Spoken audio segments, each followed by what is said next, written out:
नमस्कार, बोलता हिमाचल देख रहे आप और मैं हूं राम भारद्वाज। आज है 23 अगस्त 2024 और हिमाचल प्रदेश से जुड़ी हुई आज की बड़ी खबरों की जानकारी अपडेट्स हम आपके लिए लेकर आए हैं।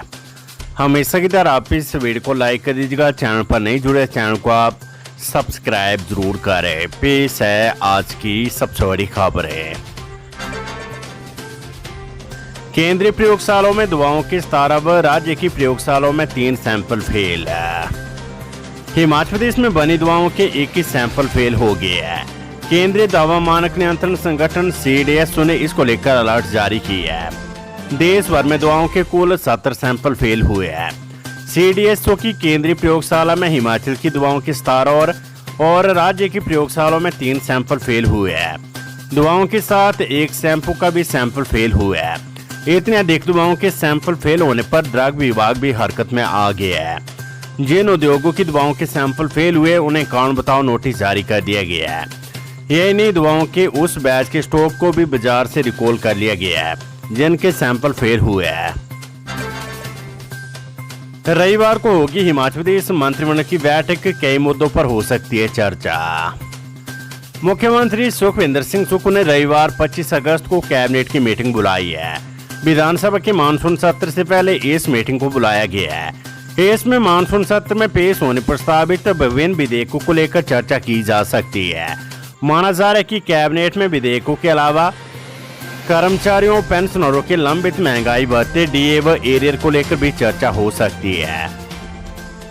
वहीं आपदा से जिन परिवारों को भारी नुकसान हुआ है उनकी राहत एवं पुनर्वास के लिए राहत पैकेज का भी कैबिनेट में ऐलान हो सकता है। इसी तरह विभिन्न विभागों में भर्तियों को भी मंजूरी मिल सकती है। कैबिनेट में विधानसभा के मानसून सत्र को लेकर भी चर्चा हो सकती है। बता दें कि हिमाचल प्रदेश विधानसभा का मानसून सत्र 27 अगस्त से शुरू हो रहा है, जो कि 9 सितंबर तक चलेगा। जेओ लाइब्रेरियन के खाली पड़े पदों को न भरने पर हिमाचल हाईकोर्ट ने लिया कड़ा संज्ञान। हिमाचल प्रदेश हाईकोर्ट ने जूनियर ऑफिस असिस्टेंट लाइब्रेरियन के खाली पड़े पदों को न भरने पर कड़ा संज्ञान लिया है। कोर्ट ने पर्याप्त संख्या वाले उन सब स्कूलों की सूची तलब की है जिनमें जूनियर ऑफिस असिस्टेंट लाइब्रेरियन अथवा असिस्टेंट लाइब्रेरियन के रिक्त पद पड़े हैं। मुख्य न्यायाधीश MS रामचंद्र राव और न्यायाधीश ज्योत्सना रिवालदुआ की खंडपीठ ने सरकार को 16 सितंबर तक ये बताने के आदेश दिए कि कब तक इन खाली पदों को भर लिया जाएगा। इस मामले में प्रदेश हाईकोर्ट को सरकार ने 14 मई की सुनवाई के दौरान बताया था कि जेओ लाइब्रेरियन के रिक्त पदों को भरने की प्रक्रिया कोड ऑफ कंडक्ट खत्म होते ही शुरू कर दी जाएगी। सरकार की ओर से हाईकोर्ट को ये जानकारी देते हुए बताया गया था कि इन पदों के लिए भर्ती एवं पदोन्नति नियम 6 दिसंबर 2023 को बना दिए गए। कोड ऑफ कंडक्ट खत्म होने के बावजूद अभी तक इन खाली पड़े पदों को भरने की प्रक्रिया शुरू न करने पर हाईकोर्ट ने उपरोक्त जानकारी तलब की है। पुलिस कर्मचारियों ने लिखा मुख्यमंत्री को खुला पत्र, कहा मुफ्त यात्रा नहीं संवैधानिक अधिकार दे सरकार है। पुलिस कर्मचारियों ने HRDC में मुफ्त यात्रा की बात को लेकर एक बार फिर मुख्यमंत्री सुखविंदर सिंह सुक्खू को खुला पत्र लिखा है। मुख्यमंत्री को लिखे खुले पत्र में प्रदेश के समस्त पुलिस कर्मचारियों ने कहा है कि कर्मचारियों को HRDC बस में मुफ्त यात्रा नहीं चाहिए, उन्हें सरकार उनका संवैधानिक अधिकार दे। पत्र में लिखा है कि पुलिस कर्मचारियों की पीड़ों को शब्दों में बयान करना बहुत मुश्किल है, क्योंकि ज्यादातर मसले अगर सरकार हल भी करना चाहे तो भी नहीं कर पाएगी और सरकार के भी हाथ खड़े हो जाएंगे। लेकिन पुलिस कर्मचारी चुपचाप सब कुछ सहन करने के लिए मजबूर है।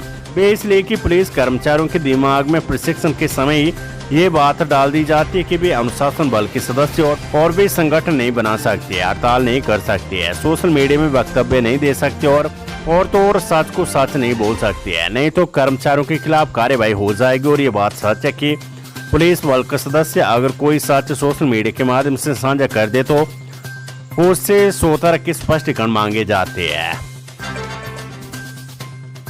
शिक्षण संस्थानों और विश्वविद्यालयों में गठित होंगे रेड रिबन क्लब, बजट जारी। उच्च शिक्षा विभाग ने शिक्षण संस्थानों और विश्वविद्यालयों को रेड रिबन क्लब गठित करने के निर्देश जारी किए हैं।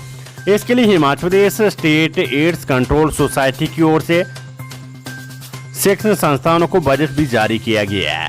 सोसाइटी ने प्रति संस्थान 7500 रुपए क्लब बनाने के लिए दिए हैं। इस दौरान 112 स्कूलों और 311 कॉलेजों व विद्यालयों को रेड रिबन क्लब गठित करने के लिए बजट दिया गया है। विभाग ने संस्थानों को जल्द से जल्द क्लब बनाने को कहा ताकि इसके जरिए छात्रों और युवाओं को HIV के बारे में जानकारी दी जा सके।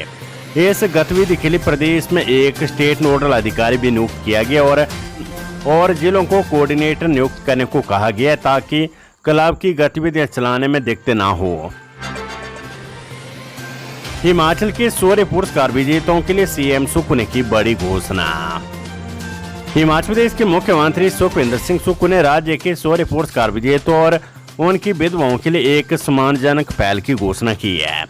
इस योजना के तहत उन्हें राज्य परिवहन निगम की बसों में निःशुल्क यात्रा की सुविधा प्रदान की जाएगी। ईडी ऑफिस के सामने कांग्रेस का विरोध प्रदर्शन, मोदी सरकार पर साधा निशाना। देश भर में ईडी कार्यालयों के सामने कांग्रेस बड़े पैमाने पर विरोध प्रदर्शन कर रही है। इसी कड़ी में राजधानी शिमला में कांग्रेस ने ईडी कार्यालय के बाहर धरना प्रदर्शन किया। प्रदर्शन में कांग्रेस प्रदेश अध्यक्ष प्रतिभा सिंह और कांग्रेस कमेटी के प्रवक्ता और ट्योक से विधायक कुलदीप सिंह राठौर मौजूद रहे। खबरून्ना से अस्पतालों से लाखों की कॉपर ऑक्सीजन पाइपों के गायब होने के मामले में FIR दर्ज है।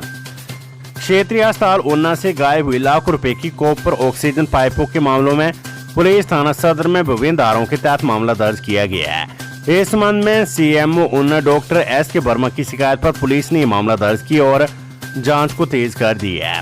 इस संबंध में स्वास्थ्य विभाग की जांच कमेटी की रिपोर्ट में कमेटी ने विभिन्न बिंदुओं का उल्लेख किया जिन पर जांच जरूरी बताई गई है। जांच कमेटी ने विभिन्न मुद्दों को हाईलाइट किया और इस पूरे मामले की विस्तृत जांच करवाने का आग्रह किया है, जिसके बाद CMO ने लिखित शिकायत पुलिस को दी और अब पुलिस ने मामला दर्ज कर लिया है। 233 परीक्षा केंद्रों में सितंबर में होगी SOS की परीक्षा। हिमाचल प्रदेश स्कूल शिक्षा बोर्ड की ओर से सितंबर महीने में आयोजित की जाने वाली SOS 8वीं, 10वीं और 12वीं कक्षा के परीक्षार्थियों की परीक्षा के लिए 233 परीक्षा केंद्र बनाए गए हैं। 3वीं कक्षाओं में 25,000 के करीब परीक्षार्थी बैठेंगे। शिक्षा बोर्ड ने केंद्र समन्वयकों को यह सुनिश्चित करने के लिए कहा है कि परीक्षाओं के दौरान परीक्षा केंद्र में लगाए गए CCTV की ऑनलाइन कनेक्टिविटी बोर्ड मुख्यालय से निर्बाध रूप से बनी रहे। जयराम ठाकुर की सरकार को चेतावनी, बोले सीना झपटी का क्रम बंद नहीं किया तो जीना कर देंगे हराम। प्रदेश के लोगों से झूठे वायदे कर सत्ता में आई धोखेबाज सुक्खू सरकार की कुनीतियों से जनता तंग हो चुकी है। केंद्र से करोड़ों रुपए की मदद मिल रही है लेकिन कहा जा रहा है कि कुछ नहीं मिला है। हर महीने करोड़ों रुपए का लोन लिया जा रहा है लेकिन कहाँ खर्च किया जा रहा है दिखाई नहीं दे रहा है। ये बात पूर्व मुख्यमंत्री जयराम ठाकुर ने कही है। जयराम ठाकुर ने कहा है कि मैं जल्द ही एक बड़ा खुलासा करूंगा कि किस तरह से मुख्यमंत्री और उनके मंत्री मंडी जिले से बड़े बड़े संस्थान अपने अपने क्षेत्रों में ले जाने के लिए षड्यंत्र रच रही है। उन्होंने चेतावनी देते हुए कहा कि अगर अंदर खाते शुरू हुई ये कसरत मुख्यमंत्री और उनके मित्रों ने बंद नहीं की तो इनको बड़े आंदोलन का सामना करना पड़ेगा। उन्होंने कहा कि अभी हमने सब्र रखा है लेकिन ये सीना झपटी और सब कुछ बंद करने का काम नहीं थमा तो सरकार का जीना हराम कर देंगे। एसपी में बीएड की 650 सीटें भरी, दूसरे राउंड की काउंसलिंग 24 अगस्त को। एसपी मंडी द्वारा बीएड के लिए करवाई गई ऑफलाइन काउंसलिंग के प्रथम चरण में 1200 सीटों में से 650 सीटें ही भरी है। अब दूसरे राउंड की काउंसलिंग 24 अगस्त को विद्यालय परिसर में होगी।